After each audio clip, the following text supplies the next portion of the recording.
বন্ধুরা, আজকে একটা নতুন গল্প নিয়ে আসলাম তোমাদের মাঝে। এটা সত্য এবং বাস্তব জীবনের ঘটনা। শেষ পর্যন্ত শোনার অনুরোধ রইল। শুনলে তোমার মধু চলে আসবে। দেরি না করে চলো শুরু করা যাক।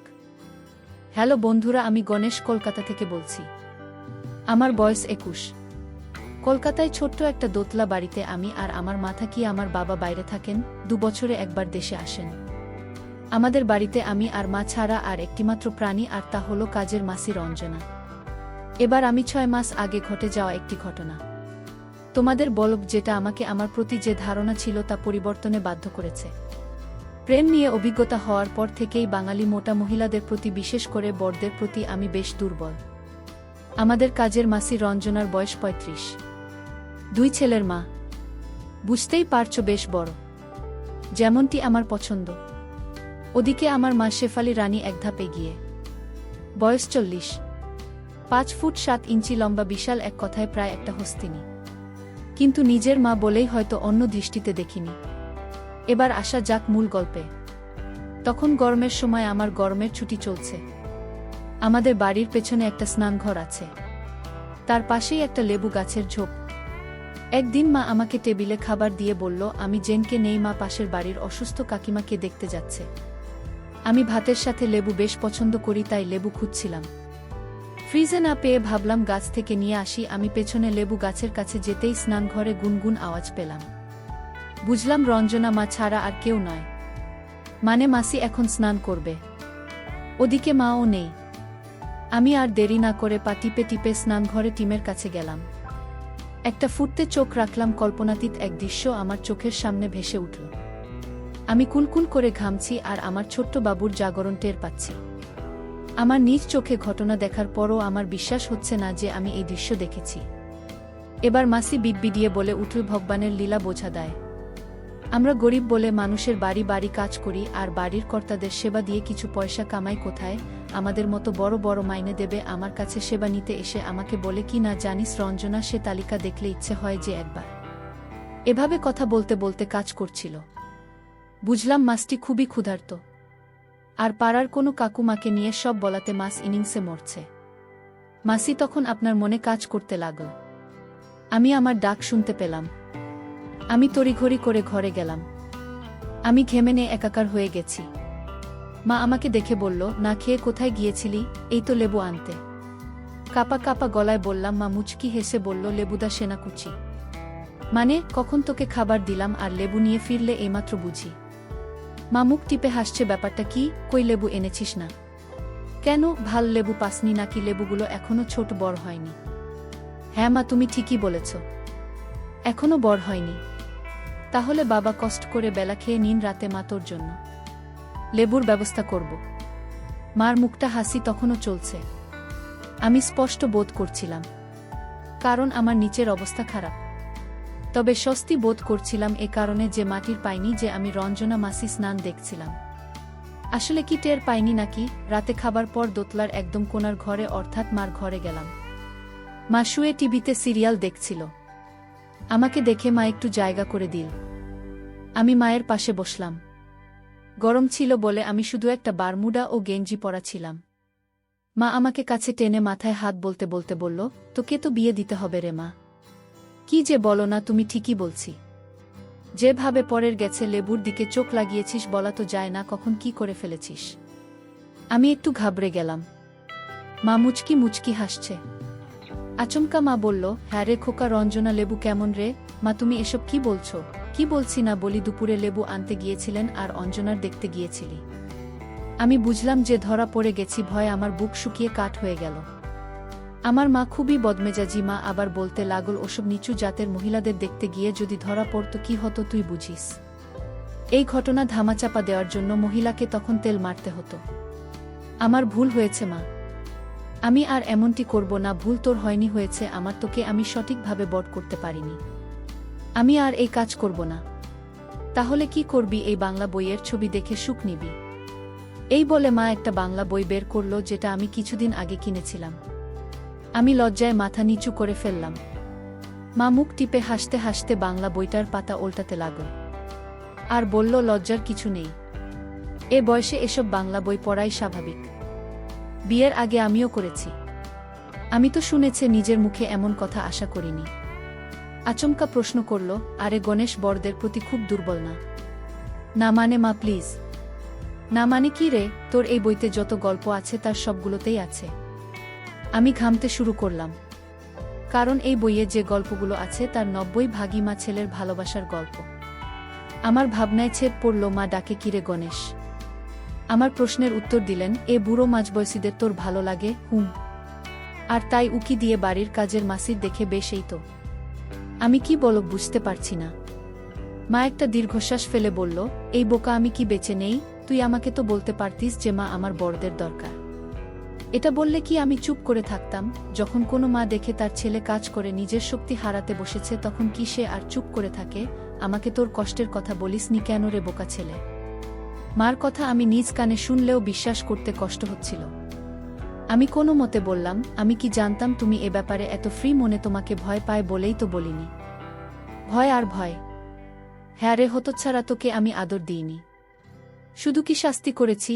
তাই তো করেছ, তাই না? ঠিক আছে, এবার থেকে আর শাসন নয়, শুধুই আদর করব। দেখ কত আদর তুই শিতে পারিস। আরও শবরদের দিকে উকি মারা বন্ধ কর।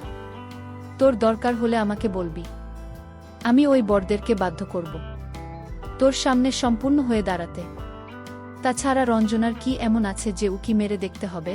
ওটা তো সামান্য, তাতেই দেখার জন্য পাগল হয়ে গেছ। আরে বোকা, আমার দেখলেও সব তোর ভাল লাগবে না। মা এসব কি বলছো? কেন তোর বিশ্বাস হচ্ছে না? তা না, তুমি আমার মা আর তুমি কিনা আমার সাথে এসব বলছো? আরে নিজের মা সম্পদের ভাগ পাসনি বলেই তো পরের সম্পদে চোখ পড়েছে তোর। আর মা হয়ে এসব কি বলছি না বলি, বাংলা বইটাতেও সব কিছুর গল্প হয়। কি হলো, কথা বলছিস না কেন? আমি মাথা নিচু করে রইলাম। মা আমার মুখে হাত রেখে বলল, তোর গার্লফ্রেন্ডকে মুটকি না চিকনি? আমার কোনো গার্লফ্রেন্ড নেই। মা বলল, সে কি কথা যে গণেশ? আমি তো ভেবেছিলাম তোর একটা বড় আটার বস্তার মতো কি মাঝবয়সী গার্লফ্রেন্ড আছে। তাই। হ্যালো বন্ধুরা, আমি গণেশ কলকাতা থেকে বলছি। আমার বয়স 21। কলকাতায় ছোট্ট একটা দোতলা বাড়িতে আমি আর আমার মা থাকি। আমার বাবা বাইরে থাকেন, 2 বছরে একবার দেশে আসেন। আমাদের বাড়িতে আমি আর মা ছাড়া আর একটিমাত্র প্রাণী, আর তা হলো কাজের মাসি রঞ্জনা। এবার আমি 6 মাস আগে ঘটে যাওয়া একটি ঘটনা তোমাদের বলব, যেটা আমাকে আমার প্রতি যে ধারণা ছিল তা পরিবর্তনে বাধ্য করেছে।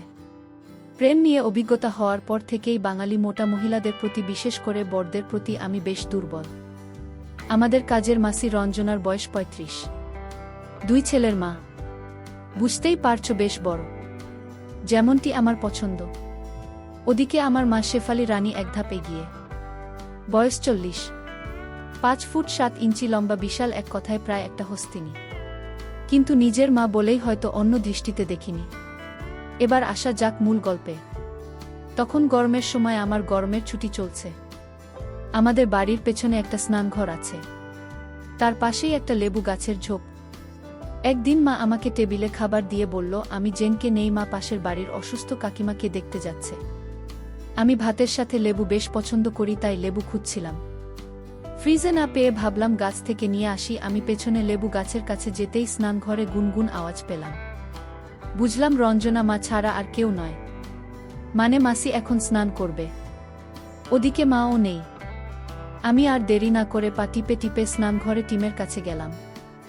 একটা ফুটতে চোখ রাখলাম, কল্পনাতীত এক দৃশ্য আমার চোখের সামনে ভেসে উঠল। আমি কুলকুল করে ঘামছি আর আমার ছোট্ট বাবুর জাগরণ টের পাচ্ছি। আমার নিজ চোখে ঘটনা দেখার পরও আমার বিশ্বাস হচ্ছে না যে আমি এই দৃশ্য দেখেছি। এবার মাসি বিড়বিড়িয়ে বলে উঠল, ভগবানের লীলা বোঝা দায়।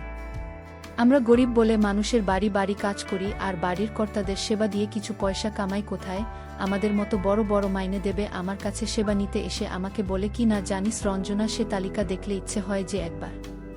এভাবে কথা বলতে বলতে কাজ করছিল। বুঝলাম মাসটি খুবই ক্ষুধার্ত, আর পাড়ার কোনো কাকুমাকে নিয়ে সব বলাতে মাস ইনিংসে মরছে। মাসি তখন আপনার মনে কাজ করতে লাগল। আমি আমার ডাক শুনতে পেলাম। আমি তড়িঘড়ি করে ঘরে গেলাম।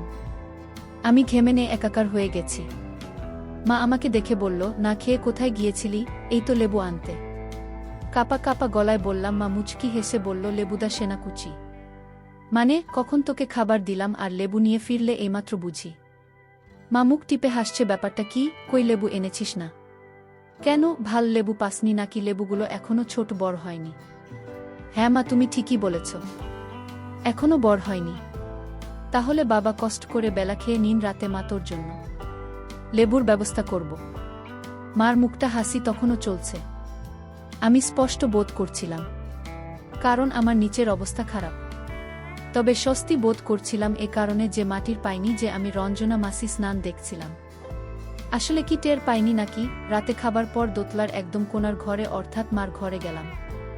মা শুয়ে টিভিতে সিরিয়াল দেখছিল। আমাকে দেখে মা একটু জায়গা করে দিল। আমি মায়ের পাশে বসলাম। গরম ছিল বলে আমি শুধু একটা বারমুডা ও গেঞ্জি পরা ছিলাম। মা আমাকে কাছে টেনে মাথায় হাত বলতে বলতে বলল, তোকে তো বিয়ে দিতে হবে রে মা। কি যে বলো না তুমি, ঠিকই বলছি। যেভাবে পরের গেছে লেবুর দিকে চোখ লাগিয়েছিস বলা তো যায় না কখন কি করে ফেলেছিস। আমি একটু ঘাবড়ে গেলাম। মা মুচকি মুচকি হাসছে। আচমকা মা বলল, হ্যাঁ রে খোকা, রঞ্জনা লেবু কেমন রে? মা তুমি এসব কি বলছো? কি বলছি না বলি, দুপুরে লেবু আনতে গিয়েছিলেন আর অঞ্জনার দেখতে গিয়েছিলি। আমি বুঝলাম যে ধরা পড়ে গেছি, ভয়ে আমার বুক শুকিয়ে কাঠ হয়ে গেল। আমার মা খুবই বদমেজাজি। মা আবার বলতে লাগল, ওসব নিচু জাতের মহিলাদের দেখতে গিয়ে যদি ধরা পড়ত কি হতো তুই বুঝিস। এই ঘটনা ধামাচাপা দেওয়ার জন্য মহিলাকে তখন তেল মারতে হতো। আমার ভুল হয়েছে মা, আমি আর এমনটি করব না। ভুল তোর হয়নি, হয়েছে আমার, তোকে আমি সঠিকভাবে বড় করতে পারিনি। আমি আর এই কাজ করব না। তাহলে কি করবি? এই বাংলা বইয়ের ছবি দেখে সুখ নিবি। এই বলে মা একটা বাংলা বই বের করল, যেটা আমি কিছুদিন আগে কিনেছিলাম। আমি লজ্জায় মাথা নিচু করে ফেললাম। মা মুখ টিপে হাসতে হাসতে বাংলা বইটার পাতা ওল্টাতে লাগল আর বলল, লজ্জার কিছু নেই, এ বয়সে এসব বাংলা বই পড়াই স্বাভাবিক। বিয়ের আগে আমিও করেছি। আমি তো শুনেছি, নিজের মুখে এমন কথা আশা করিনি। আচমকা প্রশ্ন করল, আরে গণেশ বরদের প্রতি খুব দুর্বল না? না মানে মা প্লিজ। না মানে কি রে? তোর এই বইতে যত গল্প আছে তার সবগুলোতেই আছে।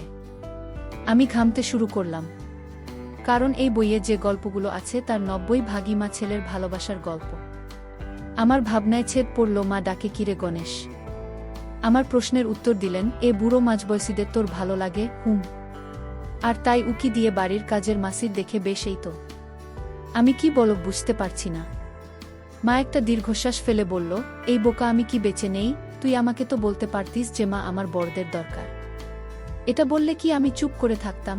যখন কোনো মা দেখে তার ছেলে কাজ করে নিজের শক্তি হারাতে বসেছে তখন কি সে আর চুপ করে থাকে? আমাকে তোর কষ্টের কথা বলিসনি কেন রে বোকা ছেলে? মার কথা আমি নিজ কানে শুনলেও বিশ্বাস করতে কষ্ট হচ্ছিল। আমি কোনো মতে বললাম, আমি কি জানতাম তুমি এ ব্যাপারে এত ফ্রি মনে? তোমাকে ভয় পায় বলেই তো বলিনি। ভয় আর ভয়? হ্যাঁ রে হতচ্ছাড়া, তোকে আমি আদর দিইনি। শুধু কি শাস্তি করেছি? তাই তো করেছ, তাই না? ঠিক আছে, এবার থেকে আর শাসন নয়, শুধুই আদর করব। দেখ কত আদর তুই শিতে পারিস। আরও শবরদের দিকে উকি মারা বন্ধ কর। তোর দরকার হলে আমাকে বলবি, আমি ওই বরদেরকে বাধ্য করব তোর সামনে সম্পূর্ণ হয়ে দাঁড়াতে। তাছাড়া রঞ্জনার কি এমন আছে যে উকি মেরে দেখতে হবে? ওটা তো সামান্য, তাতেই দেখার জন্য পাগল হয়ে গেছ। আরে বোকা, আমার দেখলেও সব তোর ভাল লাগবে না। মা এসব কি বলছো? কেন তোর বিশ্বাস হচ্ছে না? তা না, তুমি আমার মা আর তুমি কিনা আমার সাথে এসব বলছো? আরে নিজের মা সম্পদের ভাগ পাসনি বলেই তো পরের সম্পদে চোখ পড়েছে তোর। আর মা হয়ে এসব কি বলছি না বলি, বাংলা বইটাতেও সব কিছুর গল্প হয়। কি হলো, কথা বলছিস না কেন? আমি মাথা নিচু করে রইলাম। মা আমার মুখে হাত রেখে বলল, তোর গার্লফ্রেন্ডকে মুটকি না চিকনি? আমার কোনো গার্লফ্রেন্ড নেই। মা বলল, সে কি কথা যে গণেশ? আমি তো ভেবেছিলাম তোর একটা বড় আটার বস্তার মতো কি মাঝবয়সী গার্লফ্রেন্ড আছে, তাই তুইও সব গল্প করিস। আমি বুঝলাম আমার চিন্তাভাবনা একটু অন্যরকম, তাই আমিও তাল মেলালাম। তা ও রকম একটা গার্লফ্রেন্ড হলে মন্দ হতো না। বর্তমানে গার্লফ্রেন্ডদের নানাভাবে শান্ত করতে হয়, এসব জানিস তো? জানো কি করে? আচ্ছা যাও, নিয়ে চিন্তা করিস নে। মা হয়েছি যখন ছেলে ও তার বোনের সুখের জন্য আমি না হয় তোকে ট্রেনিং দিব। তার আগে বলতো, তোর বউ যদি আমার মতো মূর্তি হয় তবে কেমন হবে? বা তুমি না? ওরে দুষ্টু, লজ্জার কি আছে? তুই আমাকে তোর ফ্রেন্ড মনে করে বলতে পারিস, দেখ আমার যা আছে তোর তো এগুলোই ভাল লাগে। কিরে, আমার মতো হলে চলবে? মা যাও। ইস, আবার লজ্জাও পায়। যা বাড়ির মূল ফটক আর নিচতলার সিডি ঘরে গেট লাগিয়ে ঘরে আয়। আমি একটু হাসি দিয়ে আসি। হিমির চাপে তলপেটে ব্যথা করছে। যা যা যা বললাম করগে, বাংলা বইয়ের গল্পগুলো মনে পড়ছে। আর ছেলের জায়গায় আমার আর মায়ের জায়গায় আমার ছবি ভেসে উঠছে। কি যে হবে আজ ভগবানই জানে। এ কি আমার নিচের অবস্থা খারাপ হয়ে গেছে কেন? আমার মন আমাকে বলল কারণ একটাই, তুই তোর মায়ের সেবা করতে চাস। তবে তাই হোক। আমি নিচ থেকে উপরে গিয়ে মার ঘরে ঢুকে মাকে দেখে অবাক হলাম। এরই মধ্যে ঠোঁটে একটু হালকা লিপস্টিক আর নাকি একটা সূর্যমুখী নাকছাবি লাগিয়েছে। চুলগুলো ছেড়ে দিয়েছে, খুবই সুন্দর লাগছে। আমারও ইচ্ছা হতে লাগল। মা আমাকে বিছানায় আসতে বলল। আমি বিছানায় বসতেই মা আমার কেজি তুলে বলল, গরমে আরাম লাগবে। এবার মা আমার মাথায় হাত বোলাতে বোলাতে বলল, বাবা গণেশ 2 দিনে 12 হাতের কাজ করিস। মা, থাকার লজ্জা পেতে হবে না, আমাকে বল। উত্তর ভালোর জন্যই এ নিয়ে কথা বলছি। দিনে 2-1 বার, মাঝে মাঝে 3 বার। মা চোখ বড় বড় করে বলল, বলিস কি 3 বার করিস? কিরে গণেশ, এই বাংলা বই পড়ে কি 3 বার হয় নাকি? মা তুমি না। আর এগুলো স্বাভাবিক, এই বয়সে সব আমরাও দেখেছি। কিন্তু তুই যা করছিস সেটা তো ভবিষ্যতের জন্য হুমকিস্বরূপ কোনো কাজটা মা। কোনোটা আবার হাতের কাজ, তাহলে আমি কি করব? এটা থেকে বিরত থাকবে, কিন্তু আমার পক্ষে তা অসম্ভব। কেন শুনি? আমি অবিবাহিত আর আমার কোনো গার্লফ্রেন্ড নেই। তা থাকলে কি করছিস? উফ মা, গার্লফ্রেন্ড নেই তো কি, আমি তো আছি মা হয়ে। যদি ছেলের সমস্যা দূর করতে না পারি তবে আমি কেমন মা? তো এই প্রবলেমটা আমি দূর করে দিব। তুই শুধু আমার কথা মতো চলবে, ঠিক আছে? ঠিক আছে। আচ্ছা গণেশে, একটা কথা বলতো, এখানে তো কোনো রঞ্জনা নেই। তুই কোনো ভিডিও দেখছিস না, কোনো বাংলা গল্প করছিস না, তাও তোর বর হলো কেন রে? বলেই মুচকি হাসতে লাগল। আমি মাথা নিচু করে রাখলাম। মা হেসে বলল, কি রে, আমাকে দেখেই অবস্থা হয়েছে না? এটা বলেই হাসতে লাগল। আচমকা মা আমাকে বলল, দেখি তোর কি অবস্থা। হাতের কাজ করে কি অবস্থা করেছিস? আমি বুঝতে পারলাম না, একটু অন্য রকম হয়ে গেছে। আর আমিও মাকে ওই দৃষ্টিতে দেখা শুরু করেছি। তাই আমি আর ঘোর প্যাচে না গিয়ে বারমুডা খুলে বিছানায় আধশোয়া হলাম। আমি মাকে বললাম, মা একটা কথা বলি। কিছু মনে করবে না তো? না রে বোকা, বল। আচ্ছা, তোমার আর রঞ্জনা মাসের মধ্যে কার বড়, এটা কোনো প্রশ্ন হলো? দেখেই তো বোঝা যায়। আমার বউ। কোথায় রঞ্জনার মাত্র 36 আর কোথায় আমার 40? আমি তো তোমার গুলো দেখি, বুঝব কি করে? কিরে দেখবি নাকি? আমি কোনো মতে বললাম, মা বিছানা থেকে উঠতে উঠতে বলল, বোকা ছেলে, আমাকে দেখবে তাতেও লজ্জা। মা আমার দিকে ফিরে হেঁটে বিছানায় এসে বসলেন। মাকে দেখে আমার গা কাঁপতে লাগল।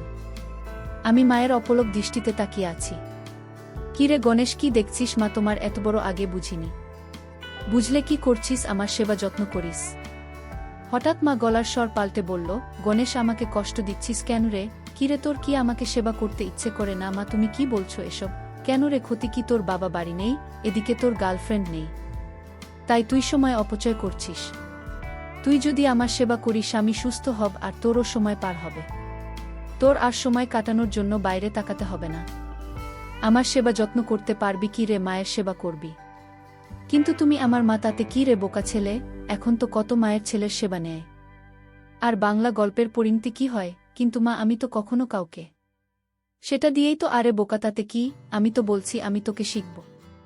আর তাছাড়া ইউটিউবে যা দেখেছি তা থেকে শিক্ষা নেয়, তবে তো সমস্যা দূর হবে। মা, তোমার খারাপ লাগবে না? আর লোকে জানলে কি হবে? লোকজন জানবে কিভাবে? আমার ঘরে সেবা করবে, কেউ টের পাবে না। আর খারাপ লাগবে কেন? শোন, তোকে দিয়ে সেবা করাটা সামাজিকভাবে অন্যায়। আর যত অন্যায় উপায় সেবা ততই আরাম পাব। তাই তো কে দিয়ে সেবা নিয়ে আমার বেশ লাগবে। মা, তুমি না একটা কিরে থামলে কেন? বলো, বলেই ফেল না যে আমি একটা ভালো মা। সোনু, মায়ের সেবা করতে সে লজ্জা পেতে নেই। যত ভালোভাবে সেবা করতে পারিস ততই আরাম পাব। তোর যদি ইচ্ছে হয় আমাকে যা খুশি বলতে পারিস, শুনতে আমার ভাল লাগবে। মা, একটা কথা জিজ্ঞেস করি? বলে বাবা। তুমি কতদিন ধরে সেবা নেয়নি? তা প্রায় 9 মাস। 9 মাস ধরে আমি অসুস্থ, তবে আগামী 23 দিনে গত 9 মাসে টাকা আদায় করে নেব। এরপর প্রায় 30 মিনিট মায়ের সেবা করলাম। হঠাৎ আমার বিছানার পাশে ফোন বেজে উঠল। মা বিরক্ত হয়ে ফোনে ধরল। পরে জানাল যে আমার এক বন্ধু ফোন করেছে, ও নাকি আমার মোবাইলে ট্রাই করছিল। আমাকে না পেয়ে মাকে জানাল যে কাল সকালে একটা ক্লাস টেস্ট হবে। আমি আজ কলেজে যাইনি বলে জানতাম না। মা এ বার্তা দিল। এ নিয়ে বাবা তাড়াতাড়ি কর। কাল তোর পরীক্ষা, তাড়াতাড়ি ঘুমিয়ে পড়। মা আমার মাথায় হাত বোলাতে বোলাতে বলল, প্রথমবার হিসেবে বেশ ভালো সেবা করেছিস। খুব আরাম পেয়েছি। ইচ্ছে হচ্ছে আবার সেবা নেই। চলো তাহলে আবার করি। না আজ আর নয়, কাল তোর পরীক্ষা। এখন না ঘুমালে সকলে উঠতে পারবি না। আমি মার কথা মেনে নিয়ে ঘুমোতে চেষ্টা করলাম। পরদিন কলেজ থেকে ফিরে খেয়ে দিয়ে আমি সোজা আমার ঘরে চলে গেলাম। ওদিকে মা টুকটাক কাজ সেরে রঞ্জনা মাসিকে বিদায় করে ঘরে ঢুকল। মা দরজা লাগিয়ে বিছানায় উঠে বসে। মা আজ একটা কালো সিল্কের ম্যাক্সি নাকি ফুলের পাশাপাশি একটা রিঙ্গও পরেছে। এতে মাকে আরও ভাল লাগছে। আমি একটা টাওয়েল পেঁচিয়ে শুয়েছিলাম। মা আমার মাথায় হাত বোলাতে বোলাতে কলেজের খোঁজ খবর নিল। আমি মাকে বললাম, আচ্ছা তোমাকে একটা কথা জিজ্ঞেস করি। তোকে আজ একটা কথা বলছি, শুনে রাখো। এখন থেকে তোর যা খুশি আমাকে বলতে পারিস। তার জন্য অনুমতির প্রয়োজন নেই। মনে থাকবে? হ্যালো মা, মনে থাকবে। তাহলে বলি। আমি বললাম, আচ্ছা তুমি আমাকে আর বাবাকে ছাড়া আরও অনেককে দিয়েছ, তাই না? তোর কাছে লুকিয়ে তো লাভ নেই। তাই সত্যি বলছি। হ্যালো গণেশ, আমি আরও অনেকে খেতে খেয়েছি। সে আমি আগে বুঝতে পেরেছি। কিভাবে শুনি? খুব সহজ। যে তার নিজের ছেলেকে খেতে পারে সে বাইরের লোকদের কেউ খেতে দিতে পারে। তাকে খেতে দিয়েছ। তোর দাদু তোর মাস্টার পুজোতে একবার 3টা ছোকরাকে খেতে দিয়েছিলাম। আর আমার এক বান্ধবী আছে, ওর বর একটা বাগানবাড়ি আছে, ওখানে প্রায়ই ওর সাথে গিয়েও বন্ধুকে খাবার দিলাম। বল কি, তুমি তো অনেক অভিজ্ঞ, টাকার খাবার বেশি ভালো লাগতো। তা তোর দাদুর কথা আলাদা করে বলতেই হয়। বাবা খেতেও পারতেন বটে। তবে একটা জিনিস কি জানিস, কাল তোর দেওয়া দেখে মনে হলো তোর দাদু বুঝিয়ে আমাকে দিচ্ছে, তাই নাকি? হ্যাঁ রে বাবা, তাই। এমনকি এখন যে তুই আমার সেবা করে গল্প করছিস, তোর দাদু তাই করত। দিনে রাতে মায়ের সেবা করতে লাগলাম। এভাবে আমাদের মা ছেলের সংসার চলতে থাকল। এর কিছুদিন পর মা আমার কলেজে গরমের ছুটি পড়াতে মা বলল, গণেশ তোর তো কলেজ বন্ধ, তাই তোকে বেড়াতে নিয়ে যাব। কোথায় তা বলবো না, তোর জন্য সারপ্রাইজ আছে। আমরা খালি যাব। পরদিন সকালে আমরা রেডি হয়ে বসে রইলাম। মা কার সাথে যে ফোনে কথা বলছে, আমরা যেখানে যাচ্ছি সেখানে কয়েকদিন থাকব, তাই বাড়তি কিছু কাপড় নিয়েছি। তখন প্রায় 9:30। এমন সময় একটা গাড়ি এসে আমাদের বাড়ির গেটে দাঁড়াল। মা ওনাকে দেখে দৌড়ে গিয়ে ধরল। 2 মুরগির জোড়াজুড়ি দেখে আমার নিচের জাগতে শুরু করল। এরপর মা আমাকে ডেকে বলল, গণেশ মনে হচ্ছে তো সুজাতা মাসি, আমার প্রাণের বন্ধু, ওর বউ বাইরে থাকে। গত মাসেও একটা নতুন বাংলো কিনেছে। আজ আমরা ওখানে বেড়াতে যাব। আমি মাসির সাথে কুশল বিনিময় করে তাকে ভালো করে দেখতে লাগলাম। আমরা আর কিছু বাদেই রওনা হলাম। আমি সামনে বসলাম, মা সুজাতা মাসি পেছনে। আমরা বাংলোতে পৌঁছলাম প্রায় সন্ধেবেলা। মাসি তার ড্রাইভারকে কিছু টাকা দিয়ে বাসে করে কলকাতা চলে যেতে বলল। বাংলাতে এখন আমরা 4 জন। আমি, মা, মাসি আর 34 বছর বয়সী একটা কাজের মহিলা। মহিলা দেখতে বেশ সুন্দর। আমি ভাবছিলাম আজ মাকে সেবা দিতে পারবো তো। অচেনা জায়গা, তার উপর বাইরের লোকজনও আছে। ওদিকে মাকে যতই দেখছি ততই আমার অবস্থা খারাপ হচ্ছে। মাসি তার কাজের মহিলার সাথে কথা বলতে লাগল, রাধা বিশ্ব কোথায়? ওপাশে গ্রামে একটা কাজে গেছে, রাতে চলে আসবে। শোনো, আমরা ফ্রেশ হচ্ছি, তুই খাবার দে। আচ্ছা। এই বলে কাজের মহিলা চলে গেল। আর আমরা আমাদের ঘরে গেলাম। বাংলোতে ঢুকতে বিরাট একটা ড্রয়িং রুম, ওটা পেরিয়ে বাগানের ঘরটাতে মা আর মাসি ঢুকল।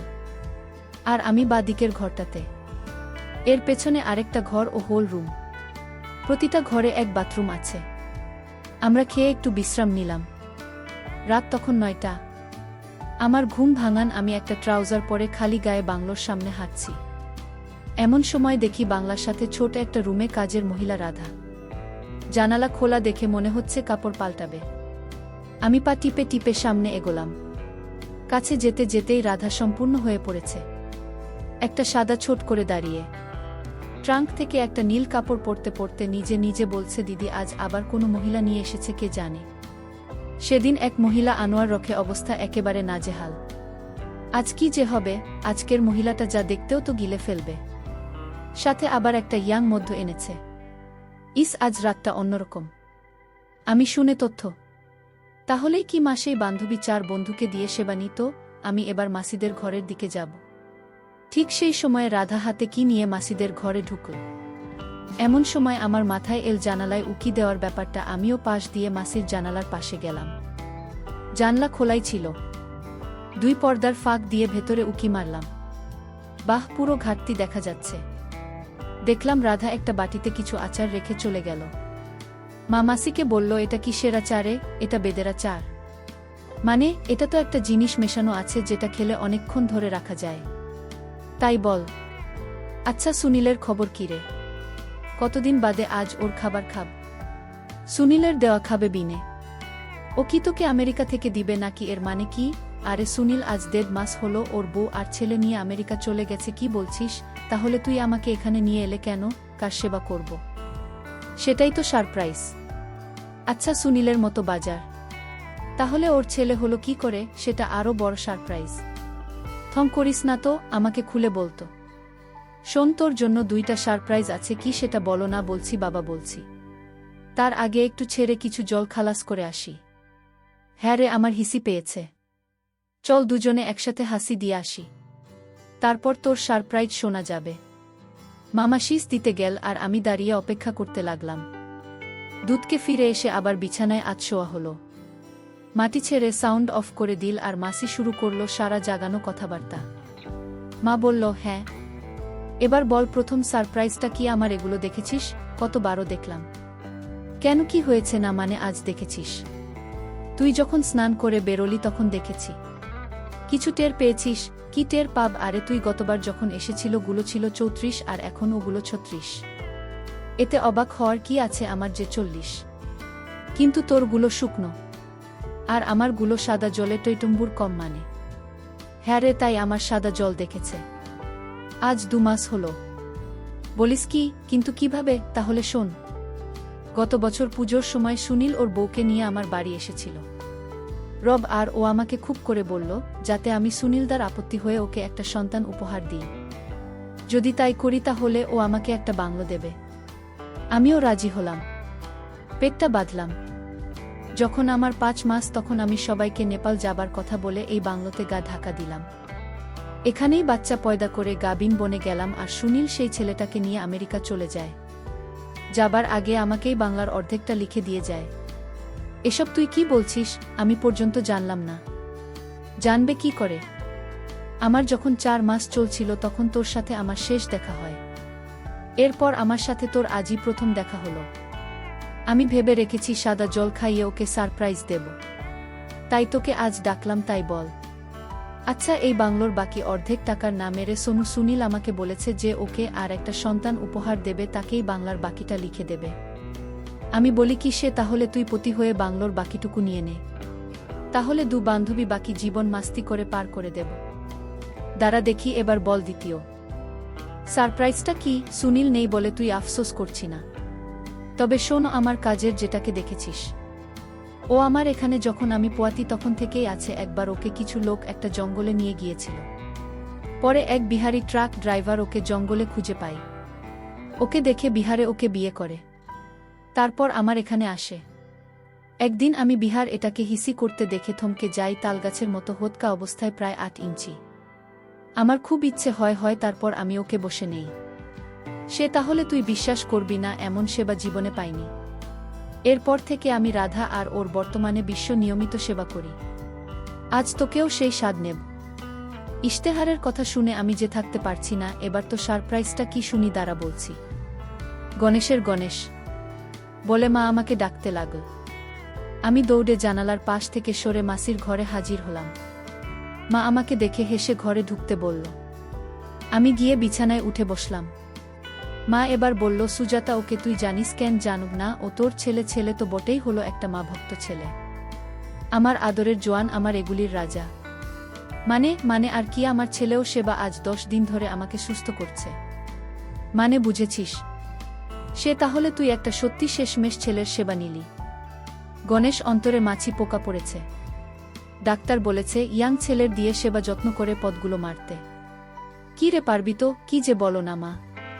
তোমার মতো মানুষের পোকা যেখানে মারতে পেরেছি সেখানে মাসেরটা তো কোনো ব্যাপারই না। মাসি বলল, তাই নাকি রে বাবা? দেখা যাবে তুই কেমন সেবা যত্ন করতে পারিস। আজ তোর মা সেবা করে একেবারে সুস্থ করে দেবে আমার স্বামী। মাসি, তুমি ভুল করছো। আমার মায়ের সেবা করে একেবারে সুস্থ করার মুরদ কারো নেই। বর্জোর মা একটু আরাম পাবে, তাই না?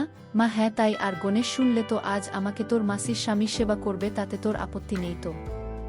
আপত্তি থাকবে না। একসাথে আবার কি শর্ত শুনি? তুমি আমাকে দিয়ে সেবা যত্ন নিয়ে পোয়াতি হয়ে সুনীল কাকুকে দ্বিতীয় সন্তান উপহার দিয়ে এই বাংলোর বাকিটুকু নিজের করে নেবে। বলো রাজি মাসি? বলাবলির কি আছে? তোর মা রাজি, কিন্তু পেট ফুলে গেলে লোকে জেনে যাবে যে।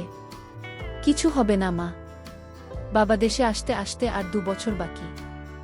আর তোমার পেট যখন উঁচু হবে তখন তুমি এই বাংলোতে থাকবে, কেউ কিছু জানবে না। হ্যাঁ রে, সে তাই। গণেশ ঠিকই বলেছে। তোরা যখন বলছিস তাই হবে। গণেশ, তার মানে আমাকে পরপুরুষ দিলে তার কোনো আপত্তি নেই? আপত্তি থাকবে কেন? বরং আমার ভাল লাগবে দেখতে। দরকার হলে আমি নিজে ওই বিহারীর সাথে সেবা করতে সাহায্য করব। একেই বলে মায়ের যোগ্য সন্তান।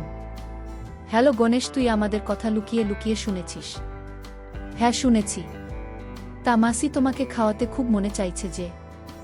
গণেশ, আমাকে একটু দিয়ে খাস, আমাকে না দিয়ে একা একা খাস না বাবা। আজ আমরা মা ছেলে মিলে তোর মাসি ট্যাঙ্কি খালি করব। তাকে বারণ করেছে। কিছুদিন পর আমিও তোর থেকে তোর ছেলেকে নিয়ে খোবো, তা তো বটেই। সেই বাংলোতে আমার অনেক আনন্দ করে দিন পার করেছি। আমরা যদি কলকাতায় থাকি তবে প্রায় বাংলা গিয়ে সবাই মিলে আনন্দে মেতে উঠি। এখন আমরা বেশ সুখী। অবশ্য এমন সুযোগ পেলে কে না সুখী হয় বলো?